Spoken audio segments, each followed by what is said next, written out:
العلاقة بين الدكتور والمريض بتاعه مش زي علاقة أي سيرفيس بروفايدر وكلاينت، لأن دي علاقة أساسها الأول الإنسانية. الكبسولة النهاردة بتاعتنا بتتكلم عن توعية المريض.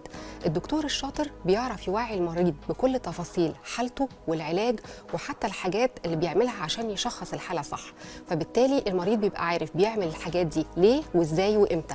لما بيكون في توعية معينة من ناحية العلاج، بياخد الدواء قبل الأكل ولا بعده لأن ده بيأثر على فعالية الدواء، بيعمل الحاجات دي وهو عارف بيعملها ليه، وبيبقى رحلة العلاج أسهل وأسرع. لازم نبقى عارفين إن الدكتور الشاطر بيكلم المريض بلغته، ما بيصعبش عليه المصطلحات الطبية وبيفهمه كل التفاصيل دي. كل ما كانت المعلومات دي موجودة عند المريض وكان عنده التوعية الصح والمعلومة المظبوطة، كانت رحلة العلاج أسهل وأسرع وأريح.